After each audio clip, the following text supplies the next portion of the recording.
Hi friends, cooking skills for you ಚಾನಲ್ಗೆ ಸ್ವಾಗತ.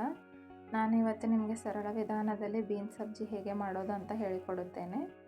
ನನ್ನ ವಿಡಿಯೋ ನಿಮಗೆ ಇಷ್ಟವಾದರೆ ಸಬ್ಸ್ಕ್ರೈಬ್ ಮಾಡಿ, ಲೈಕ್ ಮಾಡಿ, ಶೇರ್ ಮಾಡಿ, ಕಮೆಂಟ್ ಮಾಡಿ.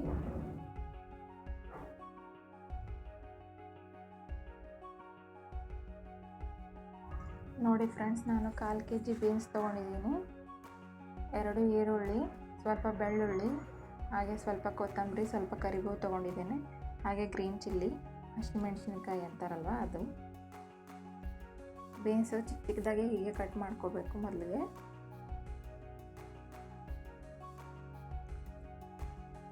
ಒಂದು ಪಾತ್ರೆಯಲ್ಲಿ ನೀರು ತಗೊಳ್ಳಿ. ಕಟ್ ಮಾಡ್ಕೊಂಡಿರೋ ಬೀನ್ಸ್ನ ಅದರಲ್ಲಿ ಹಾಕಿ ಚೆನ್ನಾಗಿ ಕ್ಲೀನ್ ಮಾಡ್ಕೋಬೇಕು. ಮೊದಲಿಗೆ ಕ್ಲೀನ್ ಆದ ನಂತರ ಮತ್ತೊಂದು ಪಾತ್ರೆ ತಗೊಳ್ಳಿ. ಆ ಕ್ಲೀನ್ ಮಾಡಿರೋ ಬೀನ್ಸ್ನ ಅದರಲ್ಲಿ ಹಾಕಿ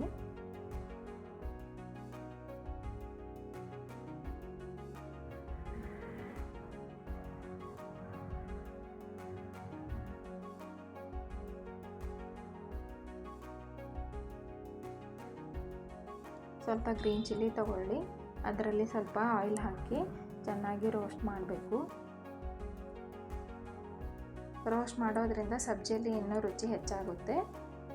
ಅದರಿಂದ ಚೆನ್ನಾಗಿ ರೋಸ್ಟ್ ಮಾಡ್ಕೊಳ್ಳಿ. ಅದರಲ್ಲಿ 3 ಬೆಳ್ಳುಳ್ಳಿ ಹಾಕಿ ಅದನ್ನು ಚೆನ್ನಾಗಿ ರೋಸ್ಟ್ ಮಾಡ್ಕೋಬೇಕು.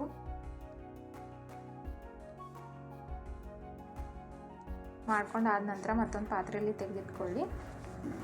ಈಗ ರೋಸ್ಟ್ ಮಾಡ್ಕೊಂಡಿರೋದೆಲ್ಲ ತಣ್ಣಗಾದರೆ ಚೆನ್ನಾಗಿ ಗ್ರೈಂಡ್ ಮಾಡ್ಕೋಬೇಕು. ನೋಡಿ ಫ್ರೆಂಡ್ಸ್, ಹೀಗೆ ಪೇಸ್ಟ್ ಆಗಬೇಕು ಚೆನ್ನಾಗಿ. ಒಂದು ಬಾಣಲಿ ತಗೊಳ್ಳಿ. ಅದರಲ್ಲಿ ಸ್ವಲ್ಪ ಆಯಿಲ್ ಹಾಕಿ, ಸ್ವಲ್ಪ ಸಾಸಿವೆ ಹಾಕಿ, ಹಾಗೆ ಸ್ವಲ್ಪ 3ರಿಂದ 4 ಬೆಳ್ಳುಳ್ಳಿ ಪೇಸ್ಟ್ ಹಾಕಿ, ಹಾಗೆ ಸ್ವಲ್ಪ ಕಟ್ ಮಾಡಿರೋ ಆನಿಯನ್ ಹಾಕಿ, ಈರುಳ್ಳಿ, ಸ್ವಲ್ಪ ಕರಿಬೇವು ಹಾಕಿ ಚೆನ್ನಾಗಿ ರೋಸ್ಟ್ ಮಾಡ್ಕೊಳ್ಳಿ.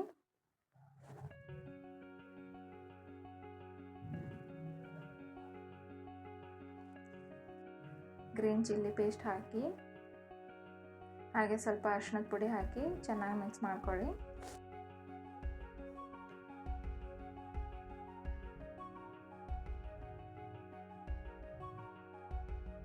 ಹಾಗೆ ಕಟ್ ಮಾಡ್ಕೊಂಡಿರೋ ಬೀನ್ಸ್ ಇದೆ ಅಲ್ವಾ, ಅದನ್ನು ಹಾಕಿ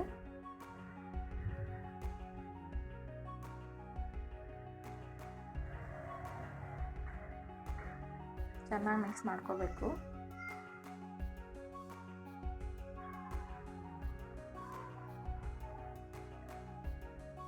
ಸ್ವಲ್ಪ ನೀರು ತಗೊಳ್ಳಿ. ಅದರಲ್ಲಿ ಹಾಕಿ ಚೆನ್ನಾಗಿ ಮಿಕ್ಸ್ ಮಾಡ್ಕೊಳ್ಳಿ. ಇದನ್ನು 15 ನಿಮಿಷಗಳ ಕಾಲ ಇಡಿ ಮೀಡಿಯಂ ಫ್ಲೇಮ್ನಲ್ಲಿ. ಅದಾದ ನಂತರ ಸ್ವಲ್ಪ ಕೊತ್ತಂಬರಿ ಹಾಕಿ, ಹಾಗೆ ರುಚಿಗೆ ತಕ್ಕಷ್ಟು ಸ್ವಲ್ಪ ಉಪ್ಪು ಹಾಕಿ,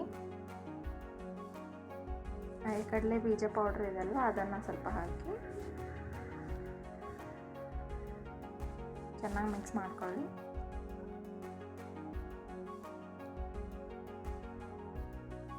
ಇಷ್ಟು ಮಾಡಿದರೆ ನಿಮ್ಮ ಬೀನ್ಸ್ ಸಬ್ಜಿ ರೆಡಿ ಆಗುತ್ತೆ.